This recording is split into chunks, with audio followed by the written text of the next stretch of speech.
Okay,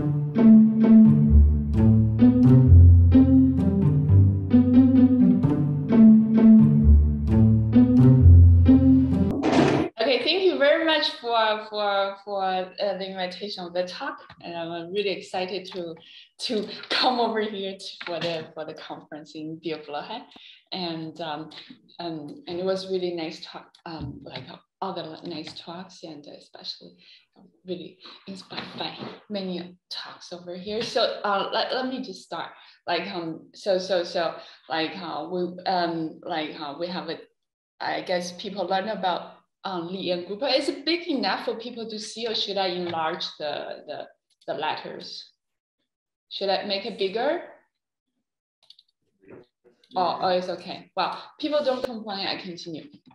So basically,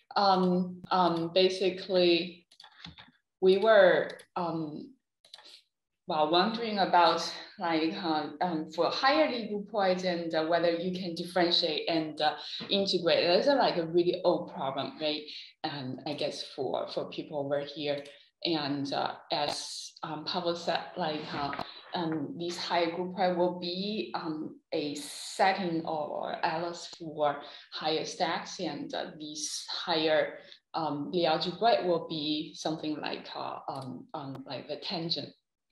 And so I guess it's a meaningful problem, and I want to add like one more meaning towards it. Like as in the guy's talk, we know that these simplicial especially the abelian case of, let's say, the abelian case of higher groupoid are these simplicial vector spaces.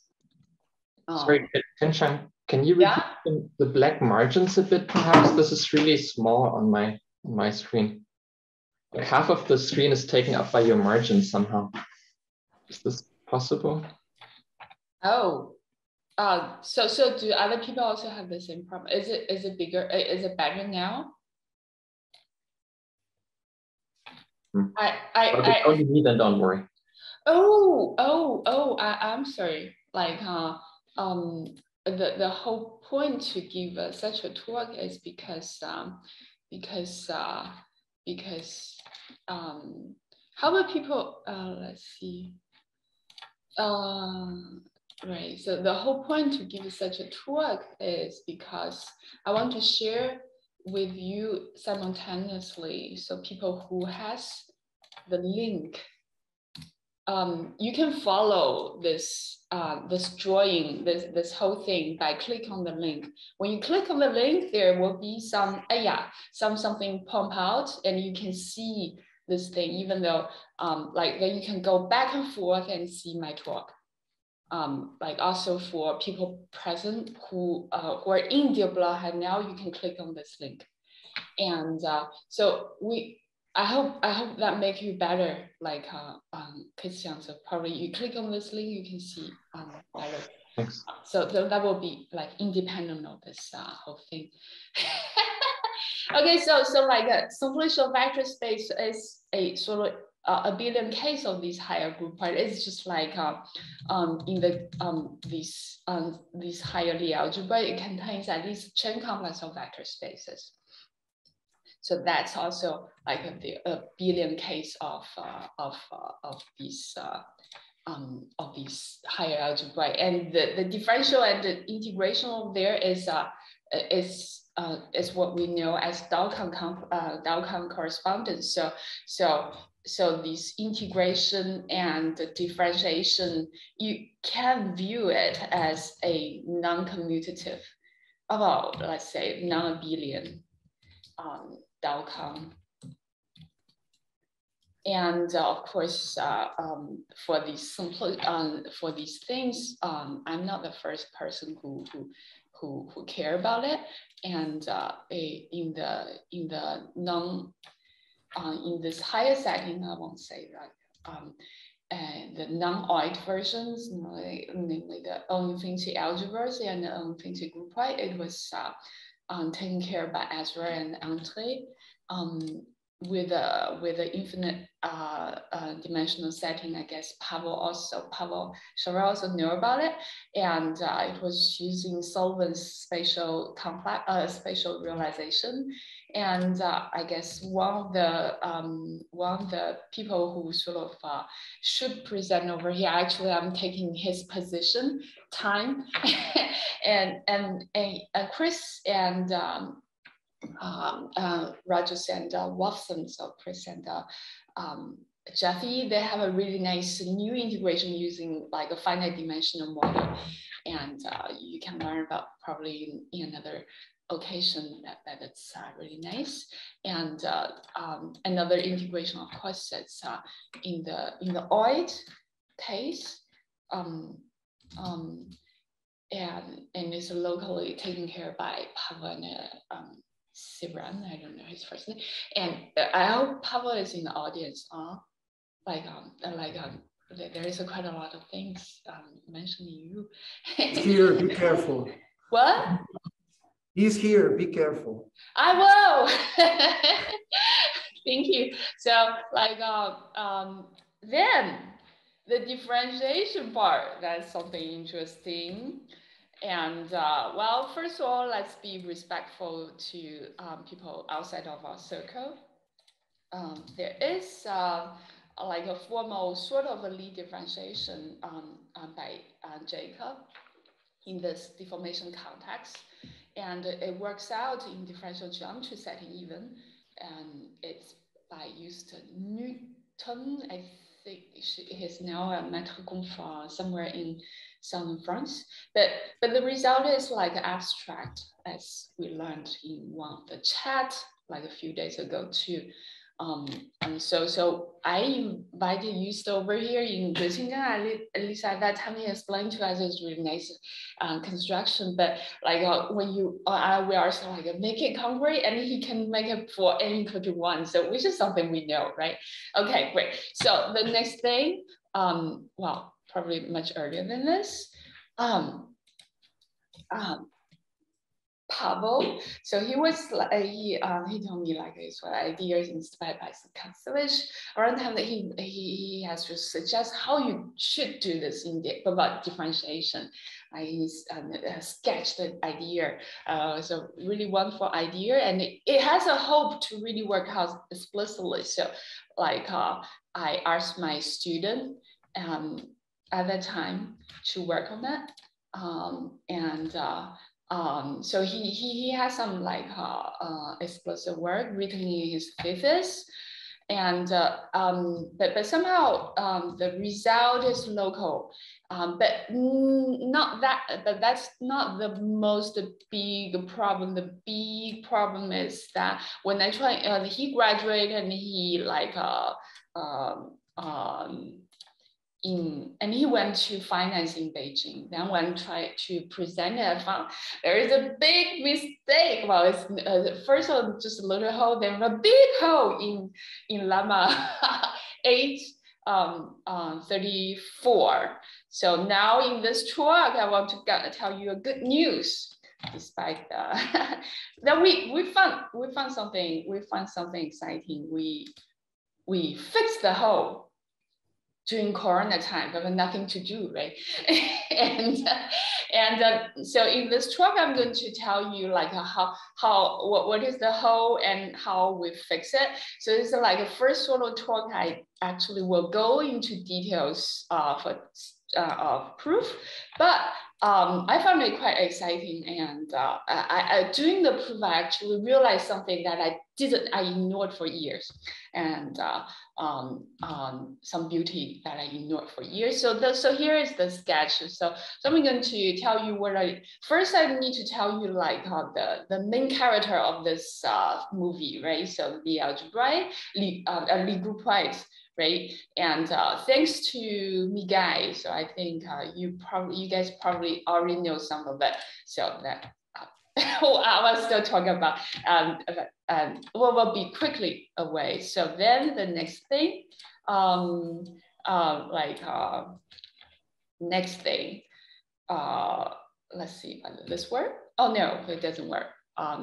So next thing, what I found really nice is that, so there's this n-groupoid, higher groupoid, higher n-groupoid or higher groupoid, right? They form a word. So thanks to me and my collaborators, and no, thanks for many people, and we build a word. It's so-called like simplicial category, some sort of equivalent to this very popular like quasi category, and you build it through this incomplete CFO, category of fiber object.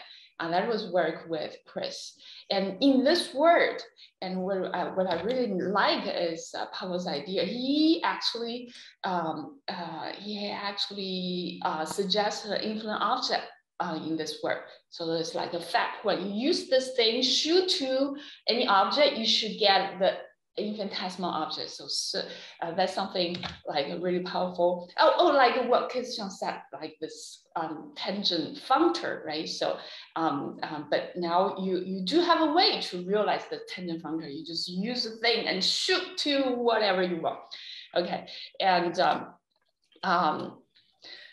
then we use it, we shoot to the thing we want. And that's how we shoot to the higher n-groupoid we want. We obtain some mysterious space H, and this H should be this higher algebraic, right? So that's the point. This A and in this way, and also in this way, you use this way, we found out that you actually have a hope to obtain a explicit formula for higher brackets of H. So through something actually related to last talk. That's another thing nice about these how do you say, this object, this infinitesimal object. And then, so then in this talk, we actually, as a graded, so this talk, try to, there are two steps. First, you sort of establish H as the tangent complex, right, which mentioned in Guy's talk. And so just as a graded manifold, G manifold, not DG manifold. And this one, ta-da, let's see, it has a really explicit formula, which is this. So you could, I guess people probably also see it in you guys' talk too. Like you could just like make it.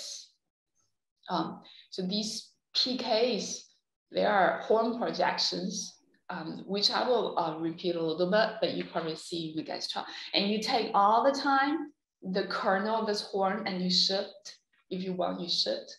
And that's a DG, well, that's a graded manifold. That's the base of what your highly algebraic want to be.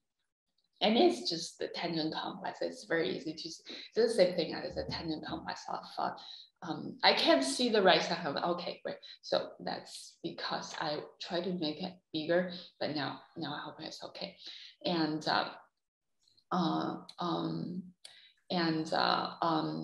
then, right, that's just the tangent complex you have learned. That's very nice.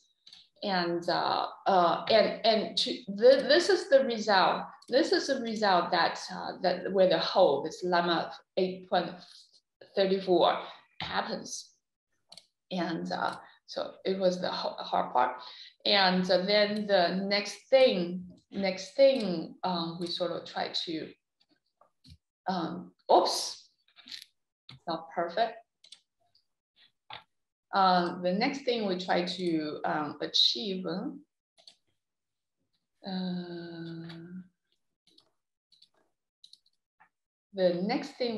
achieve, okay, you cannot see this, is this DG structure on H explicit. And then we want to make it explicit. Well, while we want to make it explicit, we will use things from double geometry. Okay, and so let's this is the the sketch of the torque. So let's begin something from basic, which I will be sort of really quick. I sort of remind people what are simplicial manifolds, but I guess you have already seen in my guys' talk. So also I will just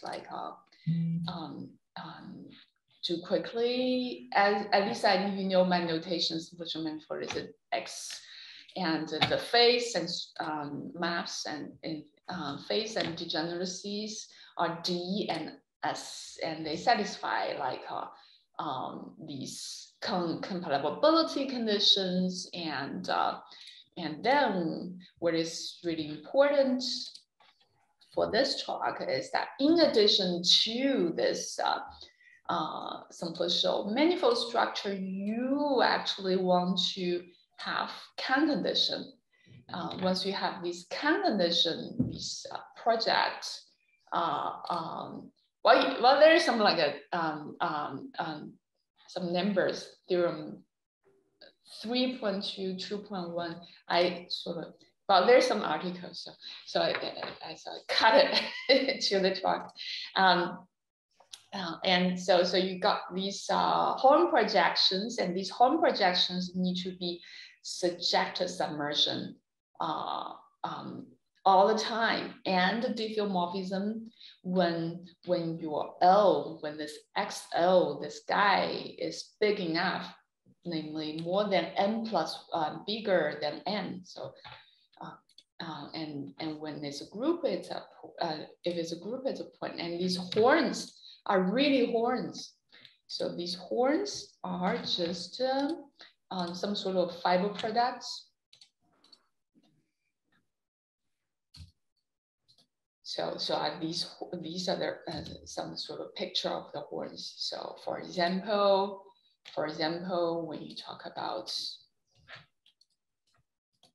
1-2 horn, it's 1-2 horn is over here. You've got like something x1, and your fiber product over something x0. And so all of them are fiber products. And so that was like a really quick quick rush course on so I'm going to continue without asking whether you have problem questions because the next thing is really nice. Then the next thing, so to finish about this the n-groupoid, the next thing I should tell you what this infinitesimal object. Before tell you this infinitesimal object on these bigger word, I probably remind you this infinitesimal object on a smaller word. So or sometimes algebraic geometry people call it a fat point. So this fat point in this graded manifold word, I call it D again, as a the inverse of this, well, the spectrum of this R is a real number, R epsilon, and this epsilon has degree -1, so epsilon squared is 0. And why it is a fat point, we take a test manifold and take an internal horn. What we do is something like this. Internal horn, which internal horn method? Okay, so then we look at this careful, I use this fat point, I shoot to, let's say just take a manifold, not graded manifold. I use this fat point and shoot to my manifold, and it should be a pre-sheaf, right? Pre-sheaf should eat a test graded manifold and give you a set. Which set is it? It's a Hom set, which I write in like a small Hom. of a smooth function, smooth morphism between d times t to m. Therefore, it's also hinged on the dual, like the algebra is on M and the algebra over here. And over here, I don't have to take the completion of tensor because our epsilon is so special, it's too good. And then let's have a look what happens. So like, okay, so I take an element over here, F inside this little hole over here, okay, from big F eta function, give you another function. By graded manifold, do you mean supermanifold? No, graded manifold, I mean Z graded. The supermanifold Z2 graded, but well, they're almost the same. If you're a physicist, you don't even care. And it's not an insult for physicists. It's just like, okay. So what then? It's an algebra morphism, right? So and then what do? You big F eta small f, it has to preserve multiplication. Since you preserve multiplication, then you can have you zoom like there's a F0 part and F1 part. F0 has degree 0, F1 has degree 1, then F0 has to obey this rule, F1 has to obey this another rule. So look. This says F0 is a algebra morphism also. F0 pick up a point. So F0 is really a morphism from CM to CT. Right? And F1 become a duration, so some sort of tangent functor, right? So that sort of gives you that tells you something some other thing. Like I define another thing, G eta log F is F0 F, G eta dF, D is the Durham D is F1 F. Therefore, this G is, all of a sudden become a morphism, algebra morphism from Durham to CT, right? And that shows, what does that show? That shows a fact. That shows a fact. Like, that shows the fact that this F, there has a one-to-one correspondence to this G that shows that my pre-sheaf, this hum, this internal hum is representable by this shifted tangent bundle, which is the dual of Durham, is the space behind Durham algebra, right? Okay, great. So that's on the manifold level. Then this Durham omega n also have a Durham differential, right? Then the Durham differential gives me something on the dual. Then the Durham differential give me the Lie bracket on Tm, right? And how does this Lie bracket come to story? The Lie bracket, I realize probably it's too small, the character. Let me make the character bigger. Lie bracket come from,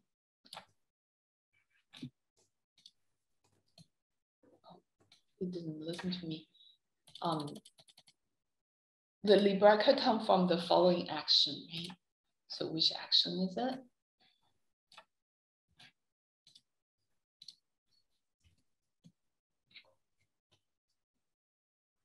Is this action. So you,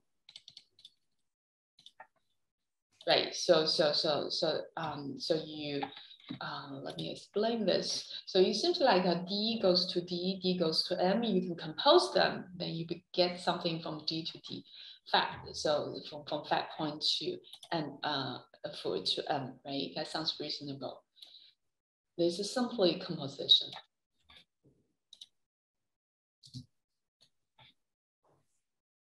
And but then we notice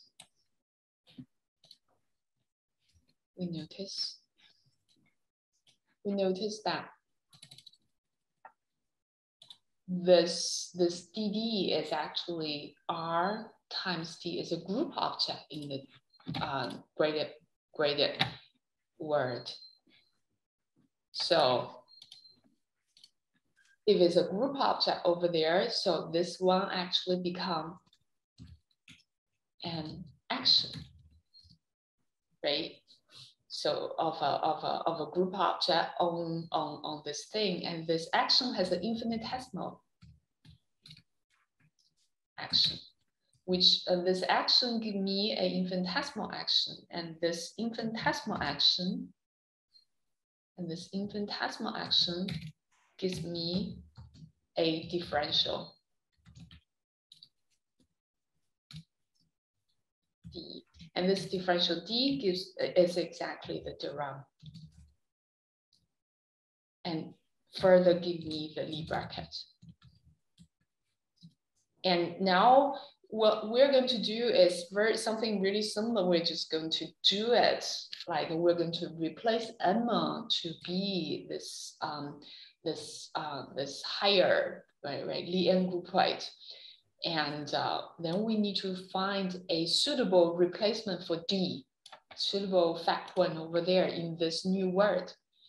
And what is that one? There comes Pavel's suggestion, which is really nice. So he suggested that for this word of Lie n-groupoids, the fact point, the infinitesimal object, should be the pairing. Should be the nerve of the pair groupoid, like this. Okay, so let's do some calculation. So we follow his suggestion, and we do this calculation. We use this fact point like simplicial nerve, which is a simplicial manifold, should to my Lie n-groupoid, and I obtain some presheaf, right? Just a presheaf. How are we going to calculate it? Here's my calculation. We do this calculation. We make an approximation of H by such HK. Try to make it bigger. So you see, like H is what is H, right? So H basically tells you I've got like H basically contain information. D goes to X0, and D times D goes to X1, right? And you make it more precise. So we can call this F0, and oops, no, capital, yeah, well, whatever. Yeah, we can call this first thing F0, second thing F1. That's all these things. Little things over here. If you want to be a scientist, then you have to put a T point over there, and well, if you want to be more precise, like you want to like approximate this H by HK, you truncate a little bit, like all of a sudden, and the K step, you don't take the entire D, but you take some sort of part of that, and that's a technique actually also sketched in one of the appendix of the 11-page suggestion of Pavel. And we work it out. It should be like this. So more precisely, you insert a T point, and you this T point should satisfy 1, 2, 3, 4. There's some details. So 1, 2, 3, 4. And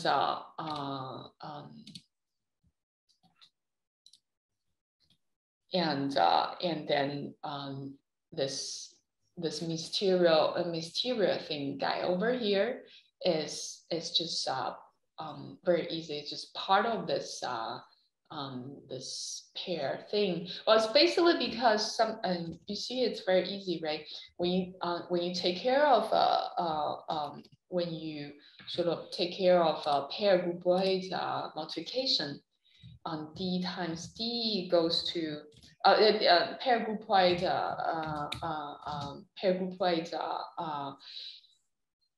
you take care of a group morphism from a pair groupoid, you only have to take care this thing point times d goes to x1, then you sort of generate your map f2 f1 xy by this f1 star like a 1 point only 1 point and y times f1 the other but I guess over here you need to put a inverse, right? So you only have to take care of like a part of it, and that sort of is what this fk come from, where the fk come from,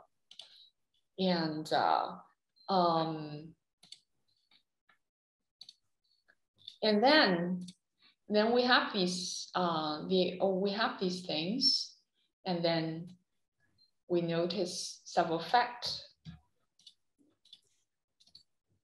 First fact is you do this calculation, h0, you begin with h0. H0 is representable, it's just x0. That's easy to see. And then have a look of you do some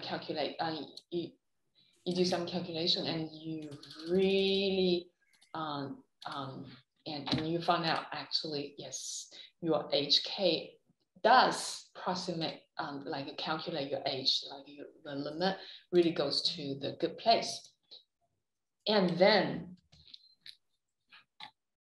the third thing is a key step.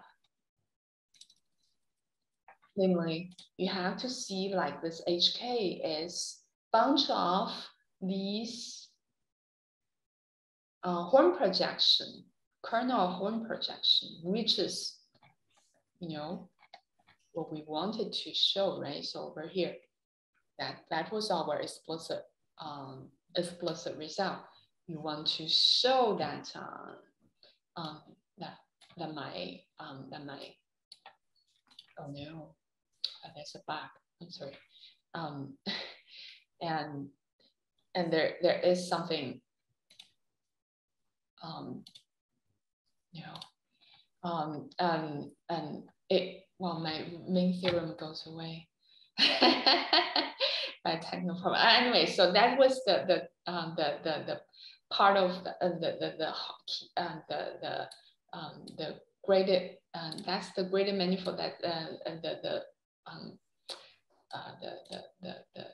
key building block of my graded manifold, right? So for example, when you just have a Lie algebraic, P01 is either source or target, and that you really get the kernel of source and target restrict on X0, it's your Lie algebraic, right?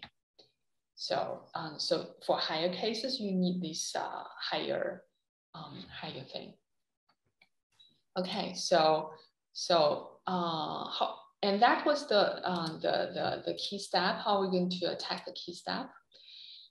We actually found out a pullback 3.1. We actually found out a pullback diagram that these pre-sheaves stay inside. So there's a pullback diagram. These pre-sheaf stay inside. As pre-sheaf, you see the equation 1, 2, 3, 4, they are talking about compatibility between source and target, and translate it exactly to this pullback diagram more precisely.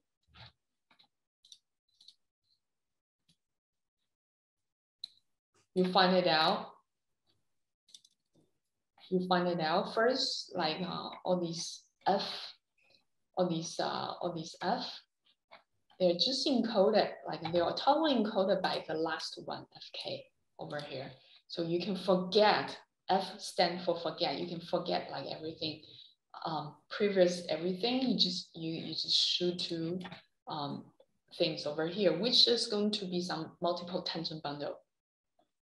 And then this curly F is just forget here, right? You remember. So then, and the reason. And then you need to encode 1, 2, 3, 4. So then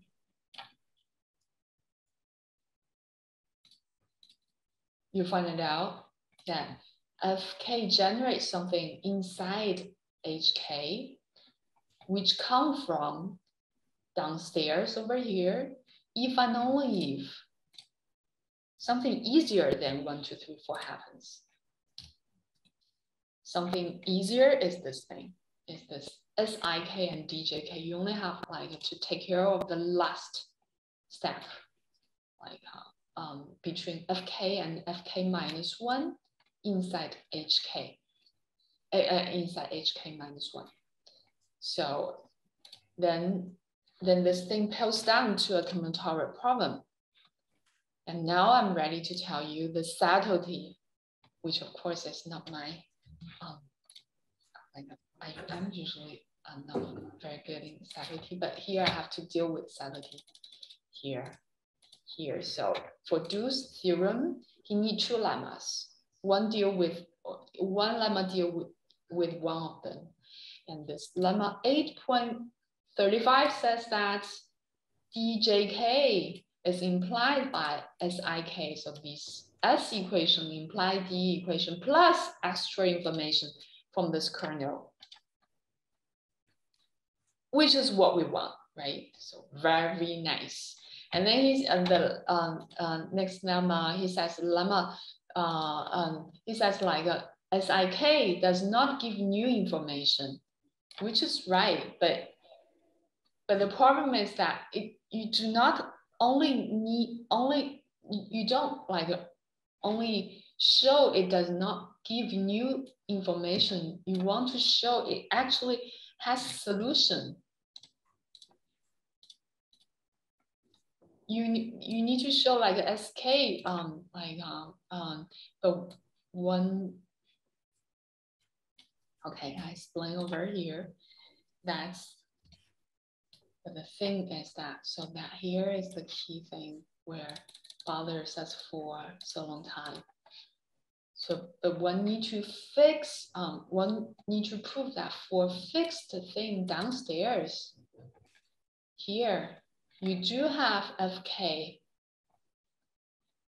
to solve this equation. Namely, geometry is very easy. You want to say that this vertical map is subjective to the image of this guy. Otherwise, you cannot estimate the kernel of the pullback so easily, right? So what do right combinatorial over here is estimate the kernel of the pullback, but you want this vertical map to be subjective to the image. By the way, this vertical map is not subjective to the whole thing, but you do have a hope that's subjective to this image. You want this this map to be subjective so that you can estimate the kernel, and you can conclude what your HK is. And so that was the subtlety, and that was where the bug is. And so to show that, then to show the existence of such things, like I don't have any, I don't have really good ways by just looking to, this FK, FK is this fk is things from d k to xk. So I don't have like a good way other than just write them as fk equal to, you know, components, right? So f0, well, first f I would say empty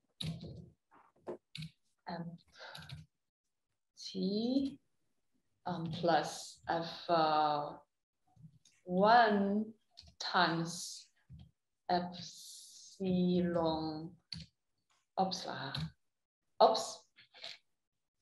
back epsilon 1, which corresponds to the first generator of D, and plus f2 times epsilon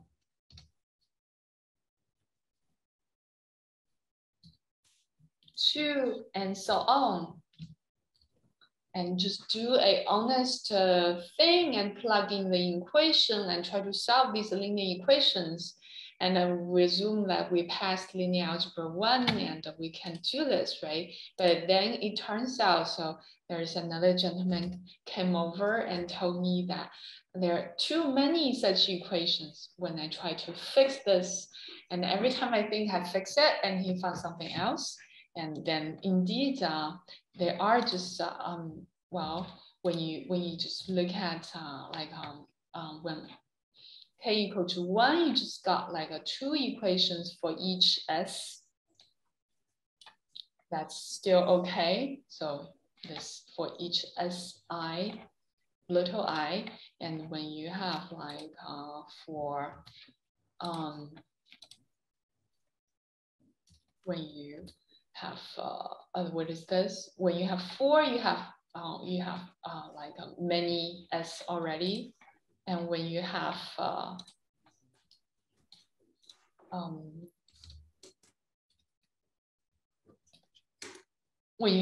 when k equal to 6, you see this is for one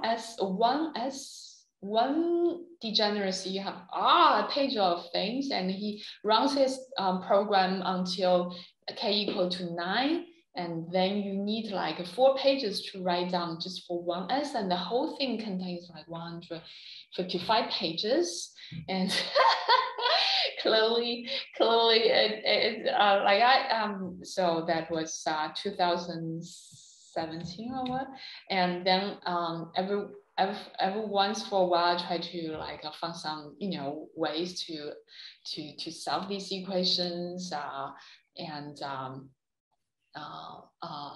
talk to people, sometimes also talk to people, and then I think it's 2019, then Rui came over to Göttingen, and we talk about these things, and he also gave me a cup as a gift.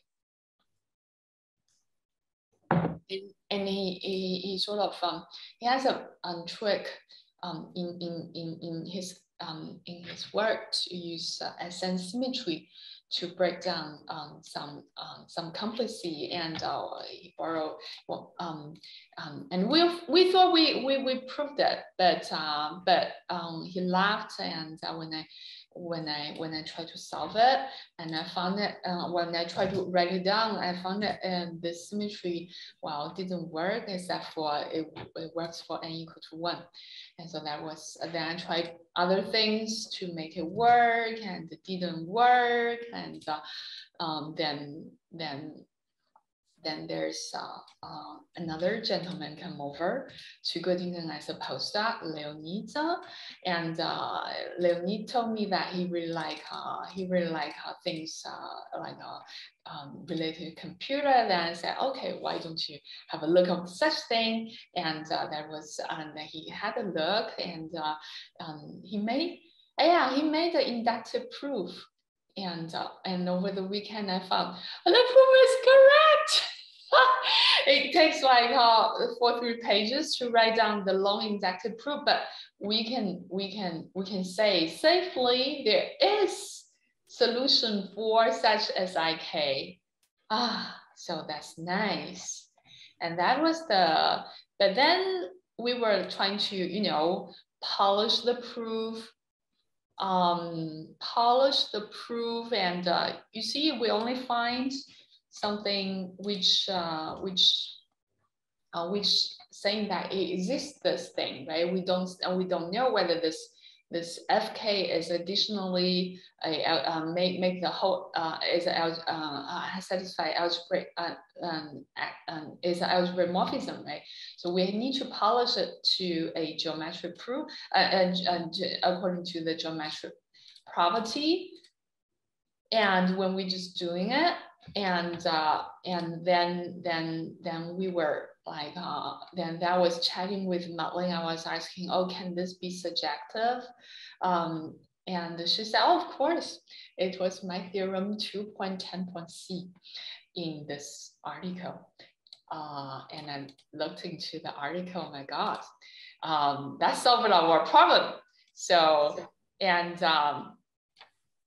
so that really solved our problem. And I looked into her proof. It was a quite combinatorial proof too, but it's not like 3 or 4 pages. It's like almost 1 page. It's much simpler and more elegant. And I think now I understand Rui's suggestion. Finally, for these the n-groupoids, they're all squeezed in one line. It's too little space for SN symmetry. And you have to go to a bigger place, like this multi-vector bundles, like that. And when you have double vector bundle as a square, and a 3-fold is a cube, over there, you really have these SN symmetries. And maybe over there, when you have a bigger space, you have a better angle to treat these combinatorial difficulties. So after that, I sort of convert into this this multi. I'm really convinced that these multi things, they have their they're really convenient to provide a really better viewpoint to fix things that and to provide a better a bigger playground so that combinatorial become easier. And so let me tell you how we fix it. So let me just first remind you, we've got like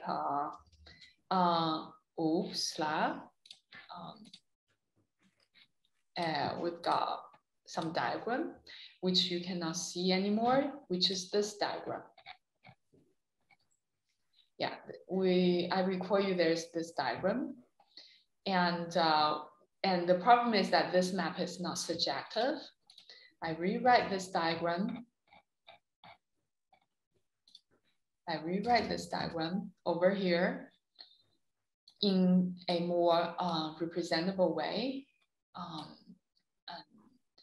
And the point is this map is not surjective, and the complicated combinatorial comes like when we trying to put these guys, this image over here directly and try to show directly this map to the image is surjective. But the point I learned from Madeline is that you actually can find a middle thing which is bigger than this space and smaller than this space, which come naturally from her construction, which is called P, and then Q I made it up from Horn spaces. Then this map is surjective. This space is smaller than here, but bigger than here. Then the combinatorial become just 1 page. So it refines to this. Then we can verify our diagram refines to P and Q, and this Q come from another thing, and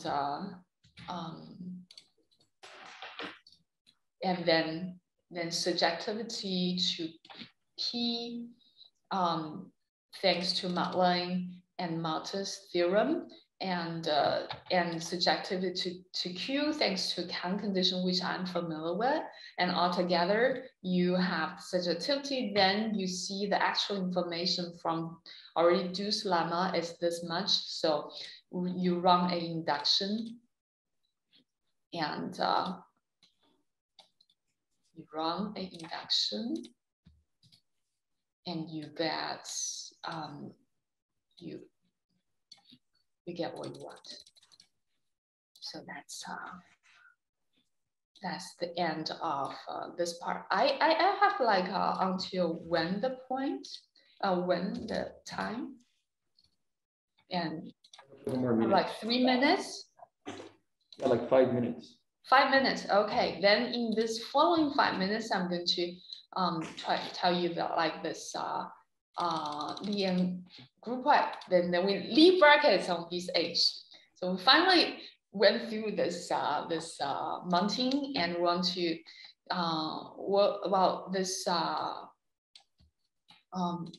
this NQ manifold picture is not hard. Like you can repeat like what you do before, like you get this fat point. Oops, you do a composition. You do a composition. Let me maybe this composition. Okay. Is not seeable. Make it smaller. Yes, you do a composition like this. And then you run the thing before, and it will give you an infinitesimal action. That's your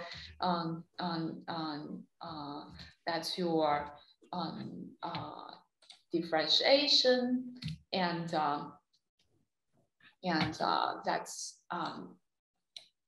the point as Pavel also talk about in this Pavel, the other one, is the explicit formula, right? In,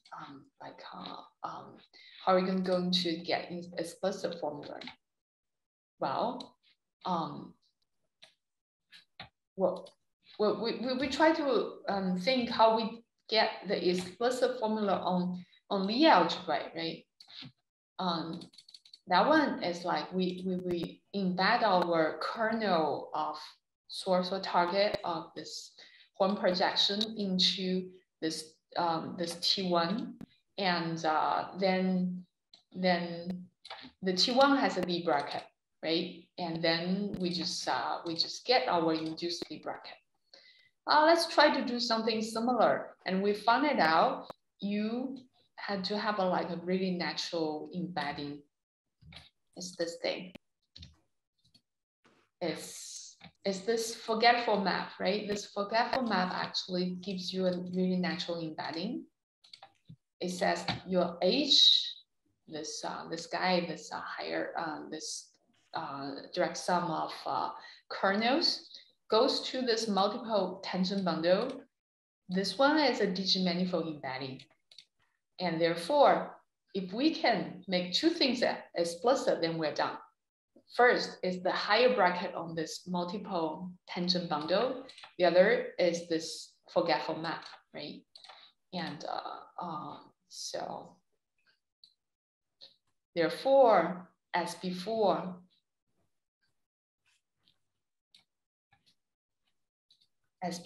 we found it out, like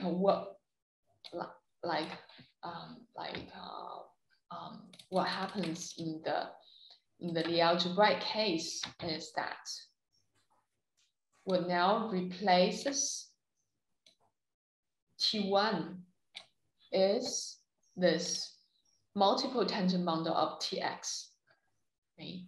Txn. And so the first step is trying to figure out this this Lie bracket explicit over there. And so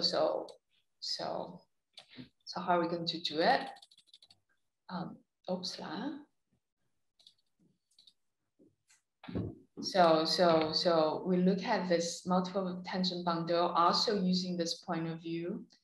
It should be a Lie algebraic or NQ manifold, right? And with this sheaf of this function is this multi-Durand sheaf, and it's called by differential Worms by Pavel, right?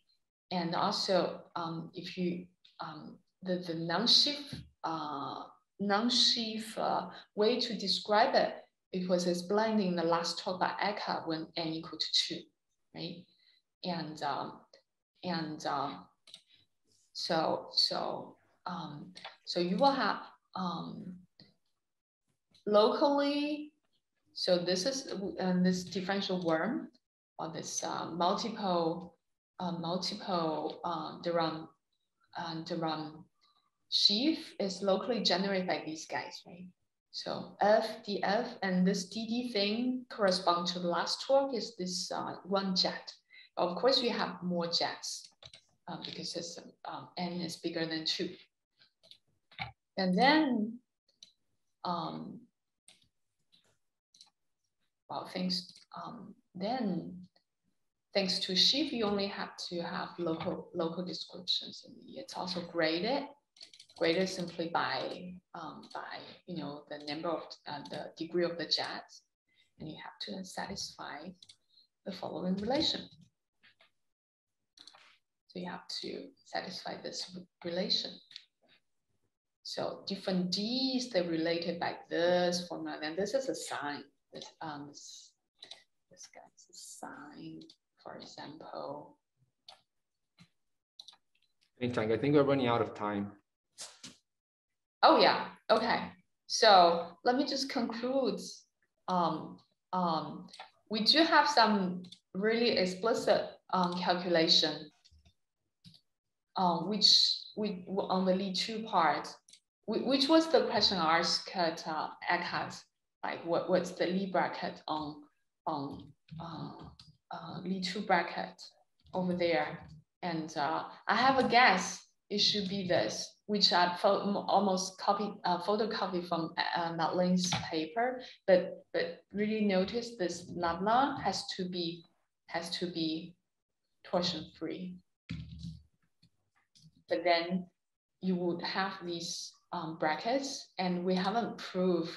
We only know that locally this bracket definitely correspond to this higher the differential worms, and we are in these 2 cases we also have explicit formula for F, so some sort of explicit formula is worked out for T. At the end of my talk.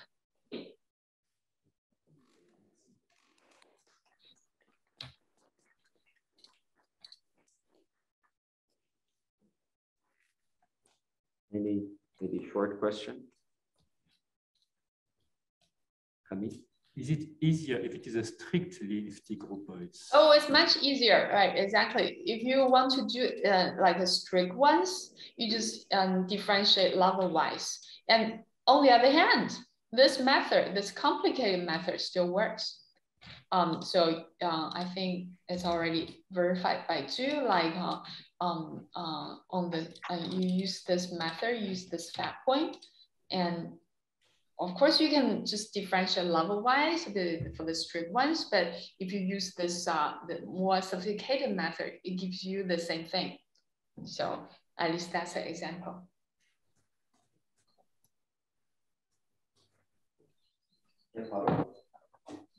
This one maybe is kind of philosophical question. So, say if you have 2 Lie n-groupoids that differentiate to the same thing, so is there any kind of local isomorphism and whatever sense between those 2 Lie n-groupoids?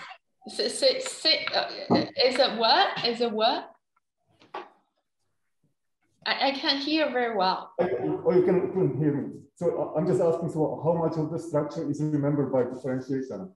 That if you have 2 things which differentiate to the same Lie n algebraic, whether there is some sort of local isomorphism of those 2 original Lie n-groupoids.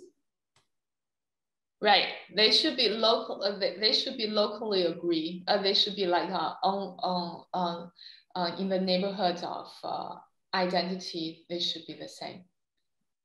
So it's a conjecture, or it's a conjecture, right? I think so.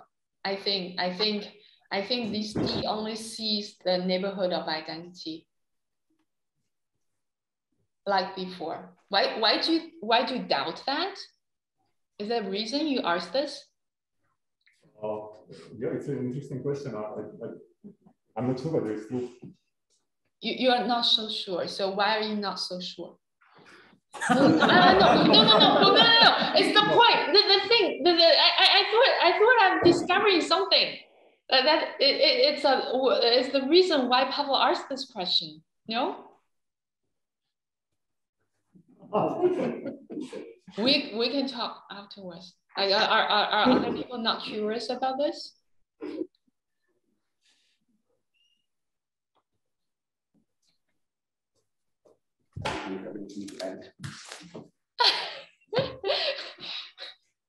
So yeah, maybe you guys. Madeline has a question. Yeah, I can also talk with Shenchang during the break. So I wanted just to ask, so you really get a multiple vector bundle with an SN symmetry, right? Because when we talked a few months ago, you didn't yet. I did not realize that. So that's wonderful. Yeah. So just like I think I just realized in the new year, all of a sudden I understand why we suggest this as an symmetry. It should live in a bigger space, and once you're in this bigger space, the commutator, like a 3 or 4 pages commutator of Leo, and the years of fruitless trying of me become like easier, much easier. So can you describe it in the case n equals 2, or is it already, does it last Can too I long? describe what in case of? In the case n equals 2, this symmetric space, this double vector bundle with a symmetry, how does it look like? I mean, I guess it's pretty rigid, a double vector bundle with a symmetry. But still, I'd like to see how you get what you get. I think it's whatever it looks like. It should contain this T1 is this T1 to M as an example. So I guess like it should to the both thing, and it should commute. But I don't see the pairing of Eckhart in his talk, like all these, the other like a duality. I don't. Yeah, well, if you have an S2 symmetry, you automatically have a pairing on one of the duals. That's easy. But so what is if you have an S2 symmetry, it means you have an involution, which is minus the identity on the core.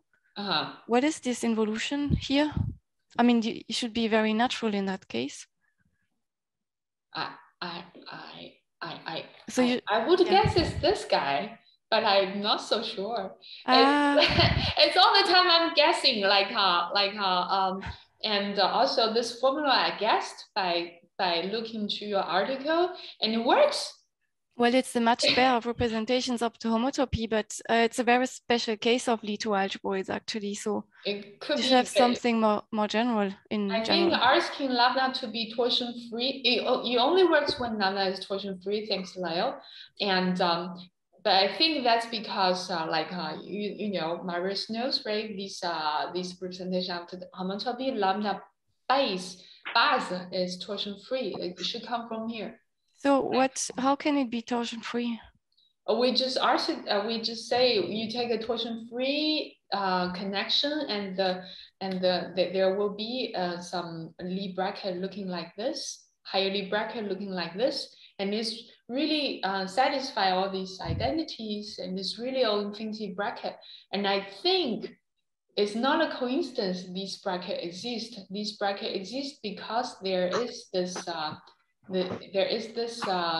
differential worms. There is this D, like D, which is D1 plus D2, you know, and like in Eckhardt's talk, there's a DH and DV. you add them together, it becomes a total D, and and I think these L's correspond to this D, and we can only show it locally at this moment.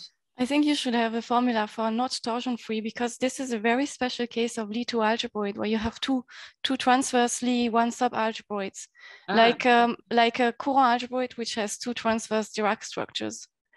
I mean, it's the similar sort of special case.